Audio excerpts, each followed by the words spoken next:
Hey everyone, welcome back to my channel. My name is Tori if you're new here, and today we are in my classroom because this weekend was wild and I could just not get a quiet moment to myself. I know real life toddlers, sometimes I have them yelling in the background, but I wanted to make an intro where you could actually hear me. So I am quietly in my classroom having a little bit of a break, and that is why we're gonna do our intro like this. This week, I wanted to share with you some meals that we make every single week, some staples that we have in the family. So if you are new here, I am from rural Pennsylvania. We grew up on pretty simple meals, cheap meals that fed large families. I come from a large family, so I have based all of my knowledge on that. My dad loved to cook, and so did my mom.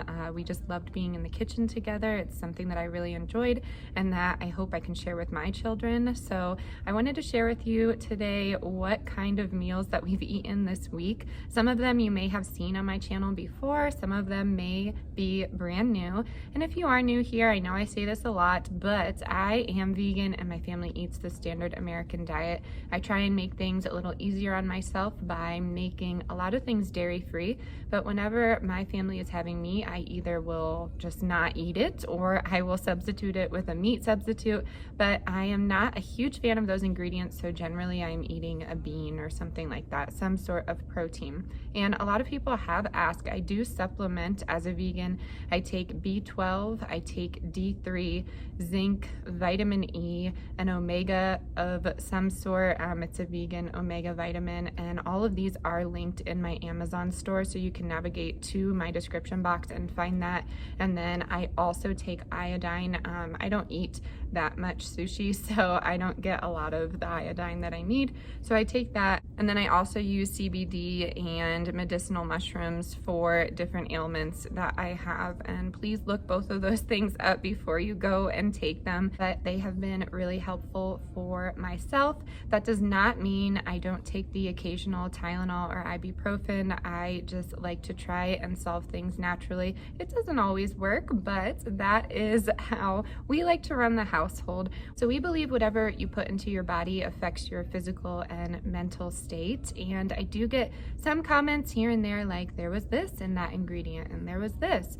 If you choose not to feed that to your family, that is absolutely fine, but we also believe in consuming things in moderation, so things like MSG, sugars, salts, different types of chemicals and meats I am aware of, but we also are on a budget, so it is a little tricky to live the budget-friendly life and find these natural ingredients unless you grow all of your own food, essentially, which is what we would like to move into, to be honest. But I did want to touch on that because I have been getting some new people and new comments saying these things, and I appreciate the information, but please know that I am well aware of what is in our food and what my family consumes. I study it. I try and be as thorough as possible. I am not a dietitian, a nutritionist, or a doctor, but I do read up and research things like that. My husband and I were talking about it earlier, and it would be just impossible. You would drive yourself insane trying to figure out every single ingredient that you're putting in yourself. Do your best for your family, and I will do the best for mine. With that being said, I'm going to show you some of our meals this week, and I hope you get some inspiration. A lot of them are cheap, under $3. Sometimes they're under $1, but we like to utilize our leftovers and make them into different types of meals, get real creative. So if you are ready, let's get right into today's video. If you have not already, hit that red subscribe button, turn on your bell notifications so you don't miss any future videos. And without further ado, let's make some dinner. Alrighty, we've seen this before, but every single week we have some sort of soup and homemade bread. I'm serving mine with some extra asparagus because I do the starch solution from time to time, but it could be corn chowder, it could be this ham and bean soup, it could be chicken noodle, tomato soup with some sort of grilled cheese. Whatever it is, we put it in a crock pot and then it is ready to go at dinner time. It's a good way to use leftover veggies in the refrigerator, and there are so many different options that you can make. So that is a staple in our household. Moving on, we every single week have some sort of charcuterie board, we shall say. So we are reusing that homemade bread. We have a cheese of some sort of meat. Here we have some smoked salmon, but we've used turkey in the past. We've used different types of chicken salads or tuna salads. We've used ham. We love prosciutto and things of that nature. And then we always have some sort of cheese and some sort of soft cheese. It could just be regular cream cheese that we put vegetables in. I always serve some olives with it, and then a fruit. So we are using apples in this instance. It may not seem like a lot of food, but there are a lot of leftovers that go along with this meal. This is a meal that we have every single week. I encourage you to try it. It is super fun with the kids. All right, another meal that we have every single week is going to be breakfast for dinner. Whether it be eggs or pancakes or hash browns, we always have some sort of breakfast for dinner. The kids really love this, and I serve mine with toast and fresh vegetables. Sometimes we do quiches. It really just depends, but this is something that we have every single week, and it's really delicious. Another thing that we have every single week, are you getting annoyed with that yet? Is going to be some sort of beans and rice, whether that be a burrito bowl of some sort or some tacos. We really just combine those beans and rice and we make it into some sort of dinner. So I'm showing you now how I make my pinto beans. I rinse and make sure everything is out of the pinto beans, like any rocks or dust particles, and then I chop up half of an onion. I use smoked sea salt towards the end. If you put it in your beans during the cooking process, they tend to break apart and get a little mushy. I use one entire thing of vegetable broth, so 1 carton of vegetable broth per 2 pounds of beans. And then I also use a dash of some liquid smoke. A lot of people make their pinto beans with ham hocks, but we know that I don't eat ham, so that liquid smoke and that smoked sea salt really give it the same flavor in my opinion. And then towards the end of the cooking process, I do end up adding 8 ounces of water. It just helps things out. It really depends how your beans expand, but this is going to cook on high for around 9 hours. It takes a little bit of time. I don't soak my beans overnight. I've always just done it like this. And like I've said before, beans are super cheap. Our town is actually known for their pinto beans, so I can pick them up just about anywhere. And you can serve this in just about anything. You could make it into a chili. Sometimes we just make it with fresh bread. It's really delicious with some cheese on there and mixing it with a little bit of cream cheese to make a bean dip, but beans are a staple in this house. Another staple, you will see us eat a salad every single week. I love salad. You can put whatever you want into it. I make my homemade dressings here. I have my homemade Caesar on there, but we love salads because you could really bulk them up. I like to roast root vegetables and put those on there. Sometimes I do little crispy tenders for the kids, but they really enjoy it as well. I can hide things in there like hemp seeds and chia seeds, and I think that's really awesome for a toddler's development. And then I'm enjoying this salad with some hot tea. It is super delicious. You could also serve this salad with some soup. Very versatile, but we really enjoy salads. Now moving on, we always have either pierogies or haluszki every single week. It is a Polish staple that I grew up with. I make mine a little different, of course. I'm using half a head of cabbage, a little bit of sliced carrot. I do red onion, but you could do white. I do half a stick of vegan butter. You're gonna let all of that kind of wilt and simmer in a dish. If you add salt to this, it wilts a little faster. I add some pepper and onion powder and sometimes fresh garlic, and then I serve it with a pasta of choice. Haluszki is super delicious. I know I say that all the time, but we love haluszki. It reminds us of home. I usually add smoked sausage to the kids and my husband's because smoked sausage is super inexpensive. You know, it sometimes is $2.77, but it's not necessary. So what you do is just kind of wait for it to wilt, and then you add it to your pasta of choice.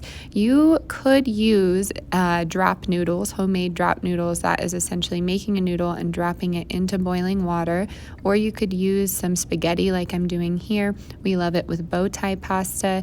It really depends on your preference. And then I have several videos, probably up to 10 now, of how I make pierogies. I always like to do it in different ways, but we always keep a Polish staple every single week. And if you want any more of those recipes, let me know. I have so many and so many cookbooks with Polish recipes. Another staple that you will always find on our dinner table is some sort of lasagna or pasta dish. I know halushki is technically pasta, but we like to make some sort of like Italian dish every single week, and it yields a lot of leftovers. So this week we are going to make some lasagna. We're going to do some white pesto and broccoli lasagna. I have a jar of Alfredo here, a jar of pesto. I have half a thing of ricotta cheese, Italian seasoning, a little bit of garlic, some cheese, and no-bake pasta noodles.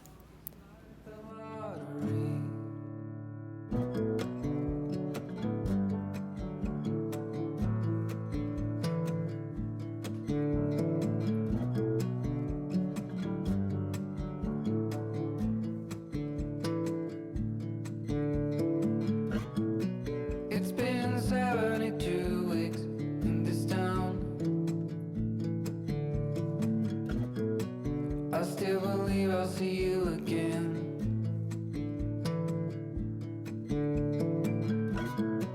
No matter what, I got off the ground for something that matters to me.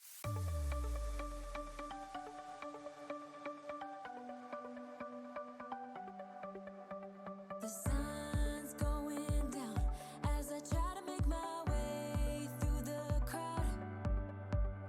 Feeling alive, I love being by your side, it makes me shine.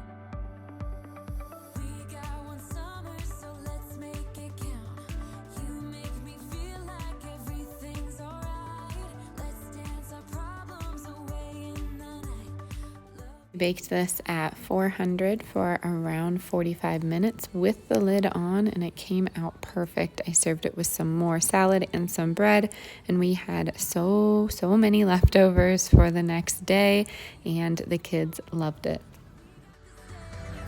Hey everyone, it's the next day, and the day just got away from us. I worked today, and now I'm just going to start some dinner. It's my husband's birthday, so he requested some steak, mashed potatoes, mac and cheese, and a veggie. That's his go-to meat and potato guy through and through, but I wanted to show you what I'm making and show you how I can eat almost the exact same thing that they're eating, sans the steak, but I make the mashed potatoes dairy-free. That's really easy to do. And then I take some of the noodles and make my cheese sauce, and I want to show you how to do it because it's super easy. I ended up going to Whole Foods to get a cut of meat for him, so that kind of went out of our grocery budget, but I did save a little bit to the side for occasions like that, his birthday, and then maybe like a Thanksgiving dessert or something like that. I'm not sure yet, but you should have saw me at Whole Foods. It was hilarious because I don't eat meat and I don't really know like the best cuts of meat. I know what he likes, so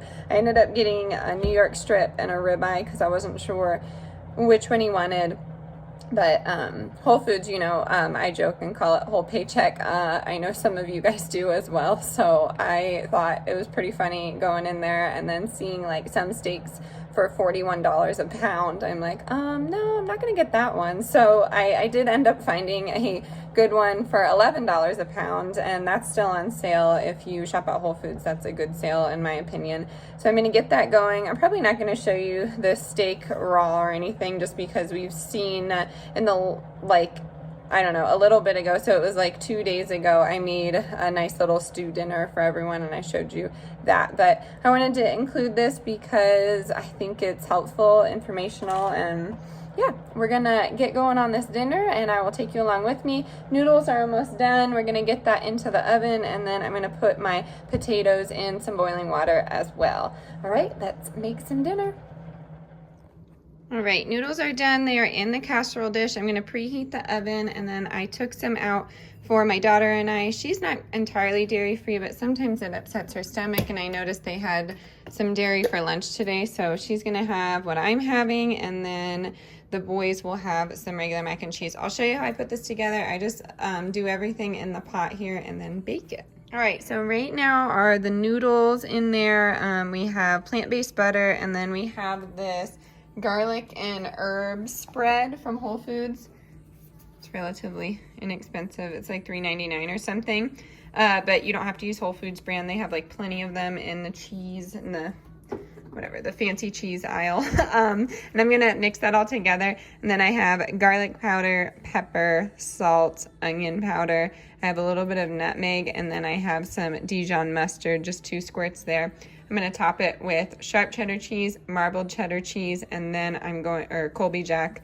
And then I'm going to put a little bit of milk in there, and we will be good to go. And then back here, I have ours set aside with a plant-based butter. I realized I have the chow shreds, and since I'm shopping from the shelf here, I'm gonna use these in our mac and cheese with the same seasonings and things like that. And then we'll just use soy milk in there if we even need it. All right, so the cheeses are in there. I'm just gonna give it a good mix here. It probably will not melt entirely or anything like that, which is okay. Then I'm gonna add just a few splashes of milk, maybe an egg or 2, and then throw it in the oven, and we will be good to go. Eggs aren't necessary. I just like to use it sometimes to thicken things, and we have a bunch, so we are gonna do that.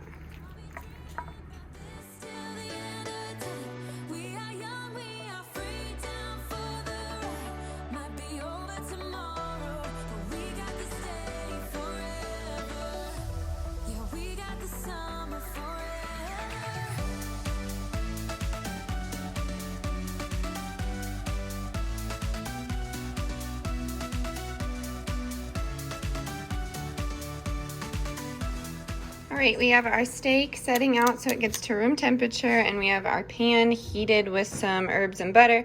And then I'm gonna get the mashed potatoes ready. They are just cooked till fork tender.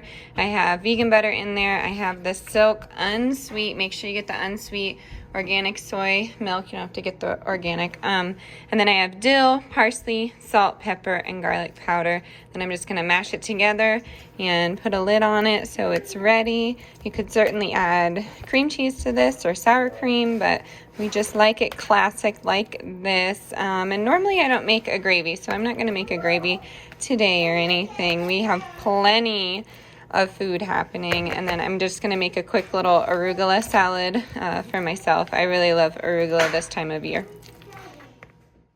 Here is how everything turned out. I know this meal isn't necessarily cheap, but it could be. Honestly, you could go to your local farmer, see if they're selling a cow, maybe some of their chickens, but meat, mashed potatoes, and macaroni were a staple growing up for me, and it's something we have every single week. The kids love mac and cheese. It's their favorite food. Potatoes grow really well in our garden, and noodles and pasta are always super cheap at the grocery store. So I hope you enjoyed that I included this, and here is my husband's cut of meat. It was super thick. He likes meat pretty rare, but yeah, I hope you enjoyed this dinner and saw what I could make for myself. My friends, that's going to do it for today's video. I really hope you got some inspiration for your week to shop on the cheap and cook some awesome meals for your family. As always, stay adventurous, stay creative, and I will see you next time.